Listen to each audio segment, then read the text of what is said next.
Fluxo de trabalho que parece balcão de rede de fast food. Trocas de gestão daquele tipo apocalípticas. Equipe com número de pessoas inversamente proporcional ao dos superiores na hierarquia. Orçamento limitado. Isso quando ele existe. Se você se identificou, é bem capaz que você seja um sobrevivente. Pois é, trabalhar com comunicação na área pública não é fácil e nem para qualquer um. E quando eu digo aqui na introdução que não é para qualquer um, não é mesmo, gente. Sabe por quê? Porque o serviço público tem muita coisa bacana de um lado, vocês sabem, mas também tem características próprias que, dependendo do profissional, pode realmente não dar o match, né? E é um pouco sobre essas características que a gente vai falar hoje por aqui. Eu sou a Aline Castro, sou jornalista e servidora pública, estou nesse relacionamento sério há mais de 15 anos. Nesse período eu já coletei algumas percepções, tanto internas como externas, do serviço público, que no Brasil é marcado muito por estereótipos, né? A gente tem o clássico do paletó na cadeira, desse serviço público mais empoeirado, mas também temos um que se aproxima um pouco mais da realidade em alguns casos, que é o das estruturas rígidas, das formalidades, da burocracia. E tudo isso, você sabe, impacta muito no nosso trabalho de comunicação.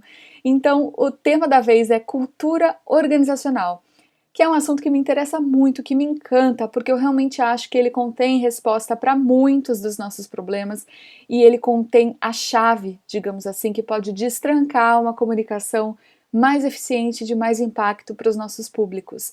E para conversar com a gente sobre isso, uma profissional que eu admiro muito, recentemente ela foi minha professora num curso justamente sobre cultura. Eu estou falando da Tatiana Capelano, que é Relações Públicas pela FAAP, tem especializações em comunicação corporativa na GV e em semiótica e psicanálise pela PUC. Tem mestrado em ciências sociais na PUC também e é sócia fundadora da 4CO, que é uma agência especializada em cultura e comunicação. E para começar o nosso papo, eu pedi para a Tati falar um pouco do que é cultura e da relação desse conceito com a área de comunicação. A cultura organizacional é a expressão daquilo que nós somos e da forma como nós vivemos, né? Ela é um elemento muito forte, na maioria das vezes difícil de ser tangibilizado, mas sempre sentido por todos. Você pode chegar numa organização há 2 semanas que você está lá, você pode estar lá 4 anos, 6, 20, 30, você sente essa cultura, porque ela diz respeito à maneira como aquele determinado grupo de pessoas age, né? Ela diz respeito à forma como aquele determinado grupo de pessoas pensa o mundo, interage entre si e simboliza o que importa para aquele grupo. E ela tem uma interação muito forte com a comunicação interna, uma vez que ela é uma troca de elementos simbólicos entre os membros, né? Então, para que eu e você nos sintamos parte de um só grupo, a gente precisa trocar simbolicamente, né, determinados entendimentos. Então, quando a gente fala em uma troca simbólica, a gente está falando de um processo de comunicação, né? Então, a cultura organizacional e a comunicação interna precisam ser pensados como 2 lados de uma mesma moeda. Um constrói o outro, um interfere no outro, um ajuda com que o outro se desenvolva melhor ou não.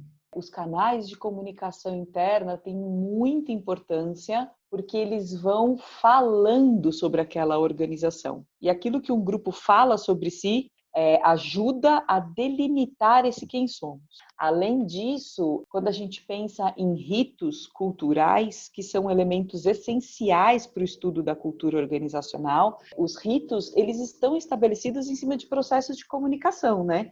O que são ritos culturais? Ritos culturais são momentos em que a organização coletivamente, não necessariamente todo o coletivo do grupo, mas uma boa parte do grupo, se dispõe a estar junto para ou celebrar, ou reforçar algum laço, ou dizer sobre um momento de passagem simbólica da organização. Então, nesse sentido, é que a gente costuma dizer que não dá para separar a comunicação da cultura, porque sempre que você fala, você está construindo algo sobre a cultura, delimitando algo sobre a cultura. Eu acho que justamente são as duas faces da mesma moeda, porque o jeito com que a gente fala tanto espelha a cultura que a gente tem, como reforça a cultura que a gente está mantendo, né? No vocabulário que a gente usa, nos títulos que a gente dá, tudo isso vai construindo cultura. A Tati endossou isso, ouve só. A cultura ela vai sendo manejada dentro de uma organização através de pequenas sutilezas, muitas vezes, né? Então, assim, a escolha de uma determinada palavra ou outra, isso comunica, isso constrói cultura, né? A escolha de um símbolo, de uma foto, de uma cor, a estrutura do prédio, se a gente optar em ter salas fechadas ou salas abertas, se a gente escolher trabalhar com determinadas roupas ou outras, isso tudo vai comunicando e construindo cultura, né? Então, essas sutilezas, né, dentro da construção da cultura organizacional precisam ser pensadas de uma forma crítica. Não pode ser algo despropositado. Porque cada um desses elementos, né, a arquitetura do prédio, ou o tipo de parede, o tipo de sala que a gente tem, as palavras que a gente usa, o tom da voz, tudo isso são significantes que para aquele grupo vão ter um determinado significado. Então, se a linguagem adotada nos canais é uma linguagem extremamente formal, ou ela é uma linguagem mais solta, mais atual, mais contemporânea, mais fluida, isso diz para os membros do grupo sobre quem somos. Então, precisa sim ter um olhar crítico e a gente precisa sim ter muito cuidado na escolha desses símbolos e desses elementos, tá? Se você aí que está me ouvindo, por acaso recebe e publica comunicado pronto com aquele clássico começo de ordem do excelentíssimo, você também deve ter se arrepiado com essa fala aí da Tati, né? Tem coisas que parecem muito enraizadas nas nossas instituições e eu fiquei pensando se a gente pode um dia conseguir mudar essas coisas. E foi isso que eu perguntei para ela. Eu perguntei, afinal, a gente pode transformar culturas? Sim e não, né? Sim, no sentido de que as culturas podem evoluir e evoluem, e a gente faz trabalhos para que isso aconteça, né? Não no sentido de uma mudança que signifique uma ruptura completa com o passado, não existe isso. Né? A cultura ela tem como um elemento principal ou uma característica principal um aprendizado simbólico que se acumula ao longo do tempo. O que isso quer dizer? Que aquilo que nós fomos nos trouxe até aqui. E a gente não pode fazer um processo, vamos dizer assim, de mudança cultural que cause uma ruptura muito forte nesse tecido. Porque se chegamos até aqui, aquilo que nós sempre fomos tem algo de bom. A gente está aqui, né? A gente chegou até aqui. A questão é que a gente poderia chegar de uma outra forma, ou numa outra velocidade, ou com outro tipo de esforço, né? Mas chegamos até aqui. Então, eu costumo optar pela palavra manejo de cultura, em vez de transformação cultural, porque a ideia de manejo pressupõe que a gente vai pegar um elemento e reconduzi-lo a um outro status, dar um outro significado. Eu não preciso ignorar. Alguns a gente até talvez tenha que ignorar, mas não existe ignorar por completo o passado. É desrespeitoso para as pessoas que estão ali construindo aquela história, né? Então, precisa tomar muito cuidado com isso. Eu quis saber então da Tatiana o que ela achava da cultura no setor público, que é tão marcada por traços que eu comentei já um pouquinho aqui na introdução. Quando a gente pensa no setor público, me parece que a gente está falando de um momento, de um novo paradigma para esse setor, né? Porque a gente tem uma sociedade mais crítica em relação a essas estruturas. E, obviamente, essa criticidade questiona essas estruturas. E aí vocês podem pensar, né? Aí vocês, eu estou dizendo, né? Quem está dentro do serviço público, mas tudo bem, isso é o mundo lá fora. Só que esse mundo lá fora, ele invade a estrutura pública, porque as pessoas que trabalham na estrutura pública, elas vivem neste mundo que traz questionamentos, que traz novos olhares, que traz novas discussões, né? Então, o setor público tem um desafio, me parece, muito forte, de conseguir modernizar a sua imagem, modernizar a sua forma de fazer as coisas. Dentro das estruturas públicas, ainda imagino eu que no judiciário, então, essa questão de trajes, da linguagem formal e etc., ela tem uma importância pelo rito.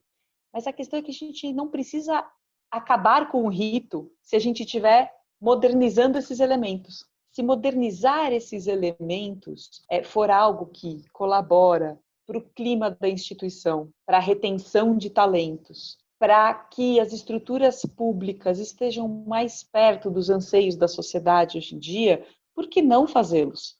Né? Eu não estou dizendo que o rito não importa mais. O que eu estou dizendo é os símbolos que constroem esse rito podem ser outros, podem ser levemente flexibilizados, exatamente para não ter uma ruptura muito grande. Né?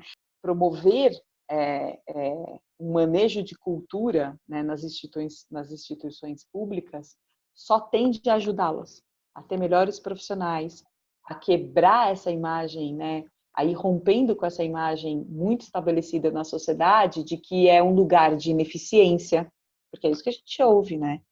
É um lugar onde as pessoas não se empenham, ou melhor, até num limite, né? As pessoas não prestam o serviço público que a priori elas deveriam prestar. Né? Então eu acho que essa modernização não é no sentido de acabar com os ritos que são importantes ou de romper completamente a estrutura. É no sentido de fazê-la ser mais aderente ao que a sociedade tem sido, né? E digo tem sido porque a sociedade evolui, né, enquanto cultura, e vai continuar evoluindo, né? Então é nesse sentido que eu acho que tem uma grande oportunidade de ser repensado. Gente, 10 entre 10 planejamentos estratégicos de órgão público que eu vejo por aí tem, pelo menos no papel, o objetivo de se conectar e de se aproximar mais da população. Então eu acho que a gente precisa começar a pensar se a cultura que a gente tem e que a gente está cultivando dentro das nossas organizações, se essa cultura colabora para a gente atingir essa imagem mais conectada da população. Porque na maior parte das vezes eu acho que não. A Tati deu a seguir uma espécie de um passo a passo para a gente pensar, então, como que a gente pode manejar a cultura para atingir os nossos objetivos, e ela reforçou a nossa responsabilidade de comunicadores nisso tudo. Eu acho que um ponto principal é compreender o quanto se quer fazer essa transformação, né? Então, assim, com as pessoas mais altas dessa estrutura, né? O que elas verdadeiramente querem construir, né? Estando no cargo em que elas estão. Porque muitas vezes, Aline, o propósito de uma organização, o legado de uma organização, ele está muito relacionado com o chamamento dessas altas lideranças que a gente fala, né? O que você quer construir aqui, né? Então, acho que, assim, primeiro a gente precisa identificar o que se quer construir, né? O que se quer delimitar como nosso. Esse é o primeiro ponto. Segundo, obviamente, fazer um estudo da cultura é extremamente importante, porque vai nos ajudar a identificar quais elementos vão precisar ser manejados, né?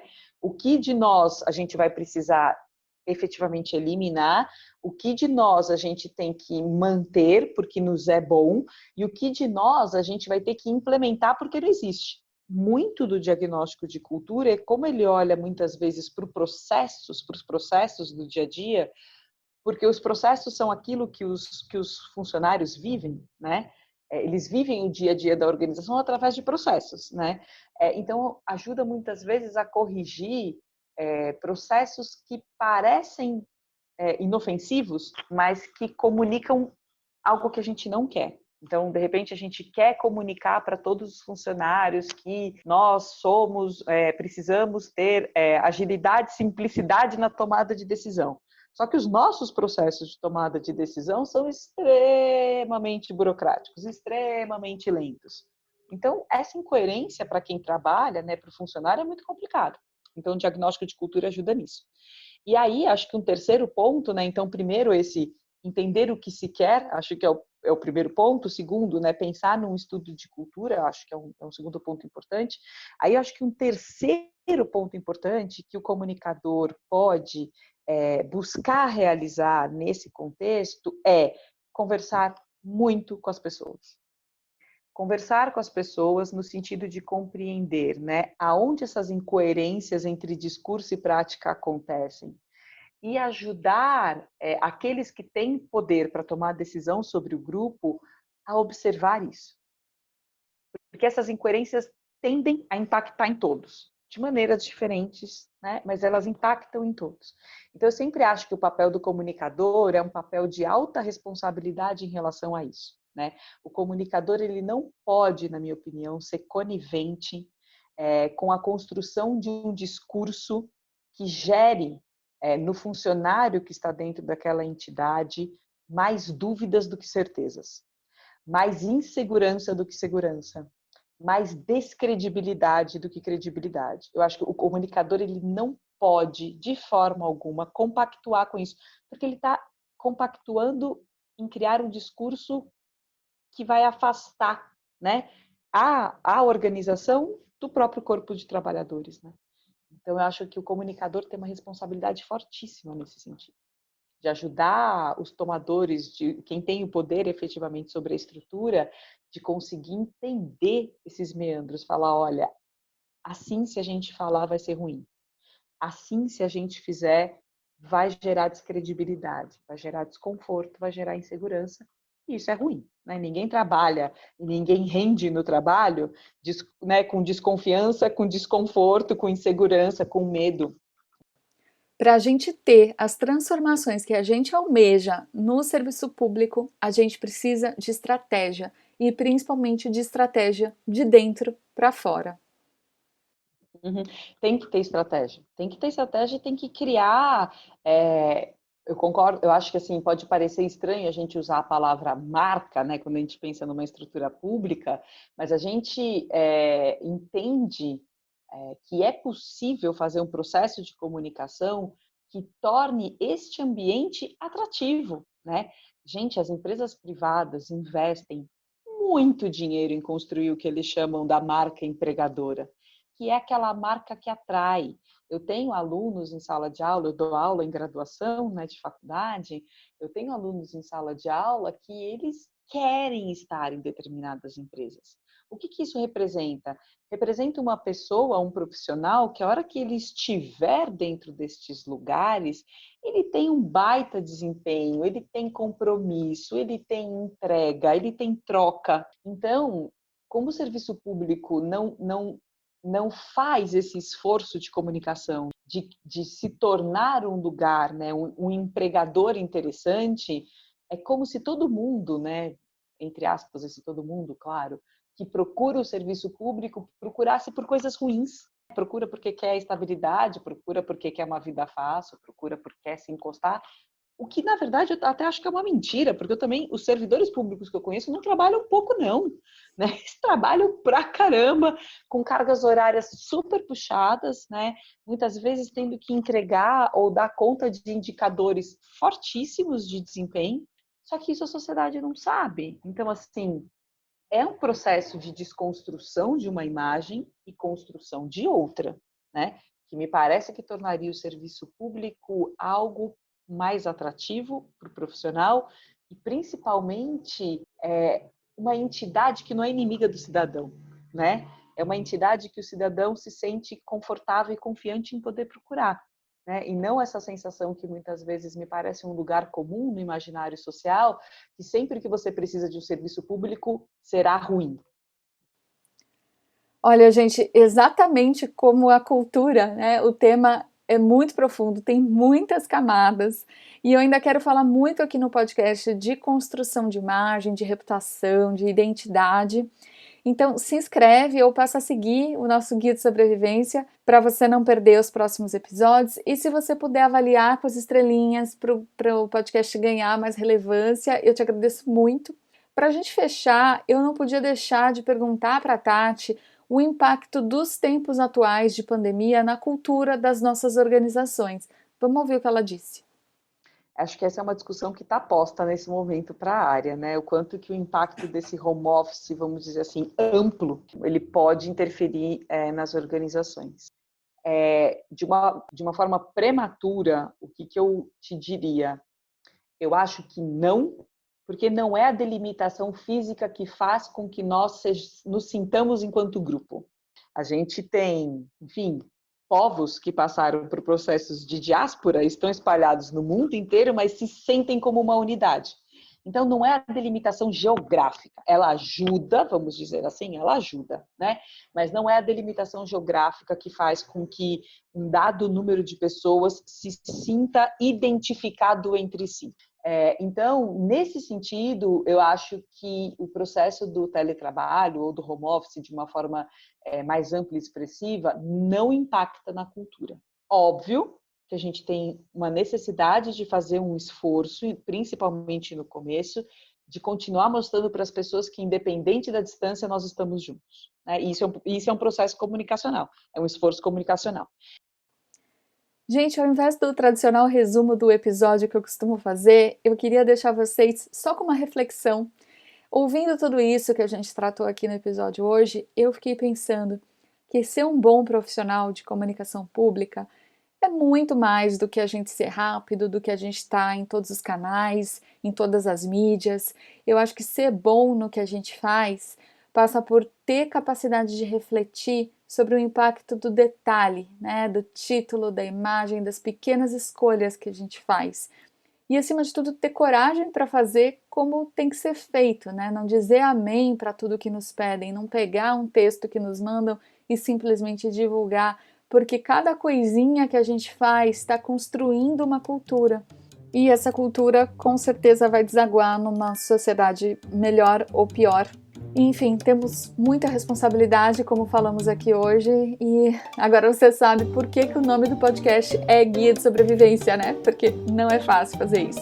Eu espero hoje ter plantado essa sementinha da importância da cultura no trabalho de vocês, de como ela constrói a nossa comunicação, quer a gente queira, quer não, e acima de tudo de como que a gente pode e deve buscar formá-la, remanejá-la mais ativamente para a gente ter um serviço público realmente transformado. Se você quiser conversar mais sobre esse assunto ou outro assunto, você pode me encontrar lá no Instagram, no @AlineCastroComunica. Um grande beijo e até o próximo Comunicação Pública Guia de Sobrevivência.